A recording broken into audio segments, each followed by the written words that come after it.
Hello friends, welcome to our channel let's start accountancy. तो चलो अब शुरू करते हैं आज के सेशन के साथ। आपने कभी देखा है कि अलग अलग रेट्स चार्ज किए जाते हैं बिल्स पर, जैसे कि रेस्टोरेंट के बिल, इलेक्ट्रॉनिक आइटम्स एक्सेट्रा।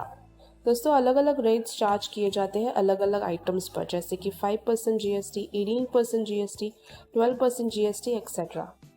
कभी आपने वंडर किया है कि ये सारे अलग अलग रेट्स कैसे डिसाइड किए जाते हैं और कौन से बेसिस पर ये डिसाइड किए जाते हैं? दोस्तों, आज के सेशन में हम जीएसटी के बेस समझेंगे, that is standards of classification of goods and services. आज ये पूरी दुनिया में एक मार्केट प्लेस है और इस मार्केट प्लेस में ट्रेडर्स है जो सबके लिए पूरी दुनिया में हर जगह से अपने गुड्स और सर्विसेज अवेलेबल करते हैं। इसीलिए दोस्तों, ये बहुत इम्पॉर्टेंट हो गया है कि हर जगह सारे कंट्रीज में एक कॉमन अंडरस्टैंडिंग हो गुड्स एंड सर्विसेज के लिए, और हर जगह सेम ट्रेडिंग लैंग्वेज भी होनी ज़रूरी है, इर्रिस्पेक्टिव कि उनके नेशनल बाउंड्रीज क्या है। जीएसटी के अंदर सारे गुड्स एंड सर्विसेज दो हेड्स में क्लासिफाई किए जाते हैं, एक एचएसएन कोड एंड दूसरा एसएससी कोड। चलिए हम पहले एचएसएन कोड समझते हैं। एचएसएन कोड का फुल फॉर्म है हार्मोनाइज सिस्टम ऑफ नोमेनक्लेचर। दोस्तों, इस सिस्टम को पूरी दुनिया में गुड्स को सिस्टमैटिकली क्लासिफाई करने के लिए इंट्रोड्यूस किया गया है। एचएसएन कोड 8 डिजिट का यूनिफॉर्म कोड है और ये 5000 से भी ज़्यादा प्रोडक्ट्स क्लासिफाई करता है। इसे वर्ल्ड कस्टम्स ऑर्गेनाइजेशन ने डेवलप किया है और ये यूनिवर्सली एक्सेप्टेड है। एचएसएन कोड से हम बहुत इजीली जीएसटी रेट सर्च कर सकते हैं गुड्स के लिए। हमें सिर्फ एचएसएन कोड ही एंटर करना होगा। फॉर एग्जांपल, कॉटन से बनी हैंकरचिफ है, उसका एचएसएन कोड ये है। नेक्स्ट है एसएससी। इसका फुल फॉर्म है सर्विस अकाउंटिंग कोड। दोस्तों, गुड्स की तरह ही सर्विसेज भी सिस्टमैटिकली क्लासिफाई किए गए हैं और उन्हें भी यूनिक कोड दिए गए हैं। एसएससी 6 डिजिट कोड है और इन कोड से आप जीएसटी रेट इजीली सर्च कर सकते हैं उस पर्टिकुलर सर्विसेज के लिए। फॉर एग्जाम्पल, कुरियर सर्विसेज का एसएससी कोड है। चलिए अब हम आगे बढ़ते हैं और यूक्यूसी देखते हैं। दोस्तों, यूक्यूसी का फुल फॉर्म है यूनिट क्वांटिटी कोड। जब कोई रेगुलर डीलर जीएसटी फाइल करता है तब उनसे यूक्यूसी के डिटेल्स पूछे जाते हैं फाइलिंग के टाइम। दोस्तों, जीएसटी में यूक्यूसी यूज करने का मेन इंटेंशन ये है कि यूनिट्स ऑफ मेजर्स की स्टैंडर्ड टर्मिनोलॉजी मेंटेन हो सके। हर टैक्स पेयर अलग अलग नाम यूज करते हैं सेम यूनिट के लिए, इस वजह से डिपार्टमेंट के लिए ट्रैक रखना बहुत डिफिकल्ट हो जाता है। फॉर एग्जाम्पल, एक tax payer KGs term use करता है किलोग्राम के लिए और second tax payer kilo term use करता है किलोग्राम के लिए। दोस्तों, केजीज बहुत कॉमन यूनिट है किलोग्राम डिनोट करने के लिए। ऐसा नंबर्स डिनोट करने में भी कुछ लोग नंबर्स को एनओ लिख के डिनोट करते हैं, पर यूक्यूसी के अकॉर्डिंग सबसे कॉमन यूनिट एनओएस है जिसे नंबर्स डिनोट होते हैं।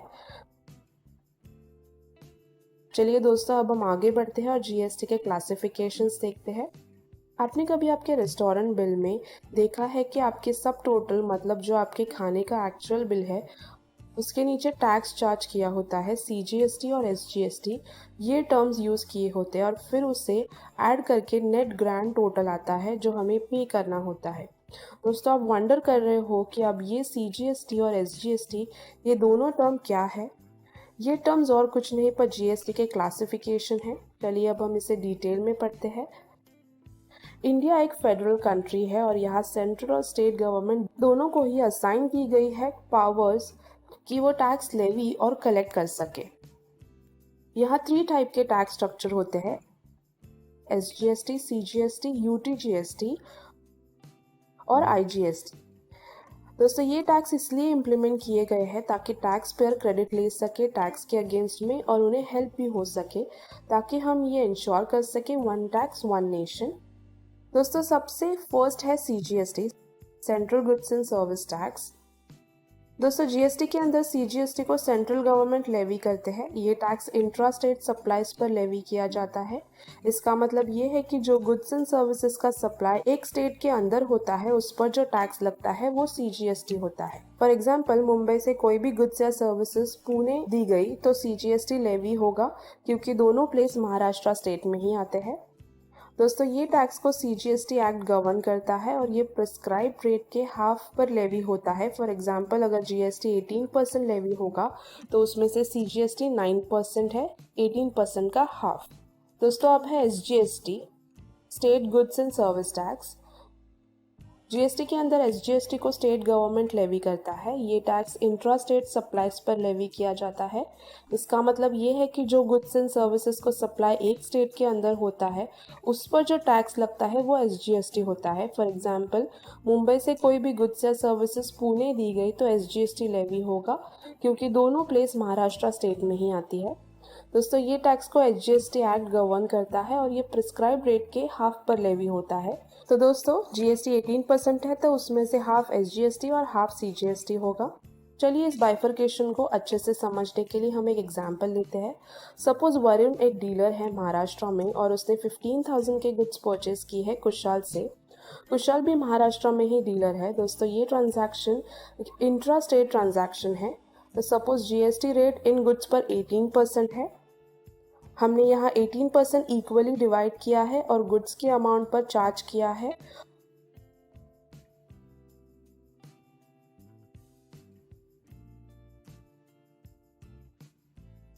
और फिर जो हमें फाइनल अमाउंट मिला है 2700, उसे हमने गुड्स के अमाउंट में 15,000 में ऐड किया, क्योंकि 15,000 के गुड्स पर 2700 टैक्स पे करना होगा। तो अमाउंट पेएबल होगा 17,700। हम होप करते हैं कि आपको ऊपर के टॉपिक्स और उसमें यूज किए लॉजिक्स अच्छे से समझ में आए हैं। अब नेक्स्ट है UTGST, union territory goods and service tax. दोस्तों आपने कभी इसके बारे में सुना है? दोस्तों ये भी एक टाइप का GST है और ये गुड्स एंड सर्विसेज पर लेवी होता है जो इंडिया के 5 यूनियन टेरिटरीज में सप्लाई होते हैं। Andaman and Nicobar islands, Dadra and Nagar Haveli, Chandigarh, Lakshadweep, Daman and Diu. दोस्तों UTGST को सेंट्रल गवर्नमेंट लेवी करते हैं। SGST को यूनियन टेरिटरी पर अप्लाई नहीं कर सकते लेजिस्लेचर के बिना, इस वजह से UTGST को इंट्रोड्यूस किया गया और इस GST को UTGST एक्ट से गवर्न किया जाता है। दोस्तों पर SGST 2 यूनियन टेरिटरीज पर एप्लीकेबल है, न्यू दिल्ली और पौंडीचेरी, क्योंकि इन दोनों के पास इंडिविजुअली खुद का लेजिस्लेचर है और दोनों स्टेट कंसिडर किए जा सकते हैं अकॉर्डिंग टू GST प्रोसेस। दोस्तों UTGST के रेट सेम SGST की तरह ही होते हैं। जैसे normally GST SGST plus CGST होता है, तो यहाँ यूनियन टेरिटरीज में SGST की जगह UTGST होता है। That is GST is equal to UTGST plus CGST। चलिए हम एक एग्जाम्पल लेते हैं। सपोज वरुण चंडीगढ़ में डीलर है और उसने कुशल से 10,000 के गुड्स परचेस किए और कुशल भी चंडीगढ़ में डीलर है। दोस्तों इसका मतलब ये है कि ये ट्रांजैक्शन यूनियन टेरिटरी के अंदर हुआ है और GST का रेट है 18%।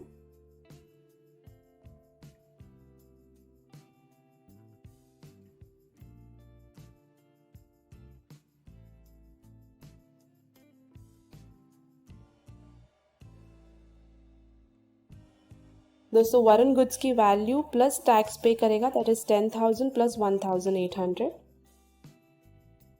तो टोटल अमाउंट पेएबल है 11,800। चलिए अब हम एक और एग्जांपल देखते हैं। कंसिडर करिए कि वरुण एक महाराष्ट्र का डीलर है। उसने केरला के डीलर कुशाल से 1 लाख के गुड्स परचेस किए एट 18% GST। अब यहाँ हम GST कैसे कैलकुलेट करेंगे और टोटल अमाउंट पेएबल कैसे कैलकुलेट करेंगे? आपने क्वेश्चन में कुछ नोटिस किया? हाँ दोस्तों, ये ट्रांजैक्शन 2 अलग अलग स्टेट के बीच हुआ है, महाराष्ट्र स्टेट और केरला स्टेट। इसका मतलब ये है कि SGST, CGST, UTGST पिक्चर में नहीं आएंगे। उन्हें तभी कंसिडर किया जाता है जब कोई ट्रांजैक्शन स्टेट के अंदर किया गया है एंड कोई यूनियन टेरिटरी के अंदर किया गया हो। पर यहाँ पर ये ट्रांजैक्शन 2 अलग अलग स्टेट के बीच किया गया है। तो दोस्तों अब हम यहाँ GST कैसे चार्ज करेंगे? दोस्तों इसका आंसर ये है कि हम IGST चार्ज करेंगे। IGST का full form integrated goods and service tax. दोस्तों ये टैक्स सेंट्रल गवर्नमेंट लेवी करता है। ये टैक्स उन गुड्स एंड सर्विसेज पर लेवी किया जाता है जिनका ट्रांजैक्शन 2 स्टेट्स के बीच में होता है, जैसे हमारे एग्जाम्पल में हुआ है, और इसे इंटर स्टेट सप्लाईज कहा जाता है। वो सप्लाईज जो अलग अलग स्टेट के अक्रॉस की जाती है।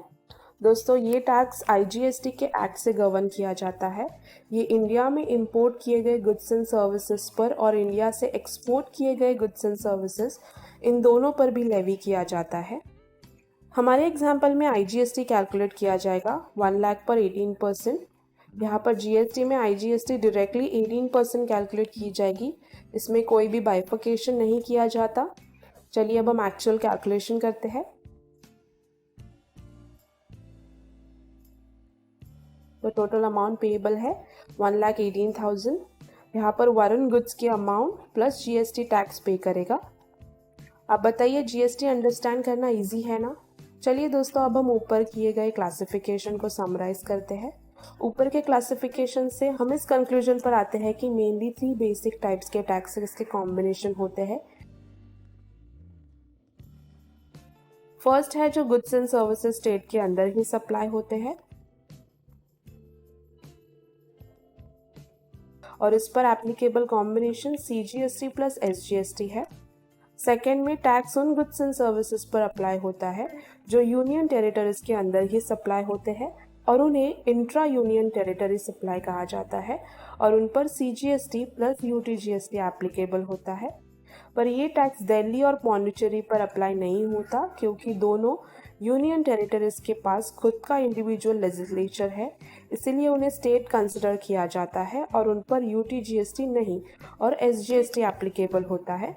और अब लास्ट में गुड्स एंड सर्विसेज जो अक्रॉस स्टेट सप्लाई होते हैं उन्हें इंटर स्टेट सप्लाईज कहते हैं या स्टेट टू यूनियन टेरिटरी या इंपोर्ट्स एंड एक्सपोर्ट्स, उस पर सिर्फ IGST ही एप्लीकेबल होता है।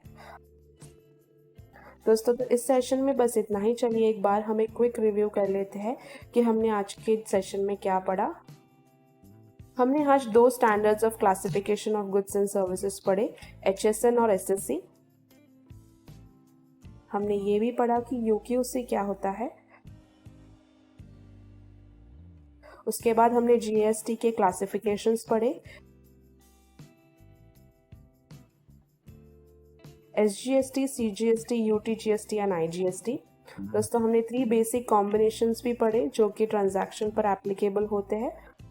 तो इस सेशन में बस इतना ही। आप हमारी वेबसाइट www.letstude.com भी चेक कर सकते हो जहां बहुत सारे अकाउंटेंसी और दूसरे सब्जेक्ट के कोर्सेज अवेलेबल है, वो भी बहुत ही अफोर्डेबल प्राइस में। तो आज के लिए सिर्फ इतना ही। अगर आपको ये वीडियो पसंद आया हो तो उसे लाइक करें एंड आपके कमेंट शेयर करें। ऐसे और भी अकाउंटिंग वीडियोस के लिए बेल आइकन दबाना ना भूलें। तब तक के लिए keep watching and keep learning. Thank you.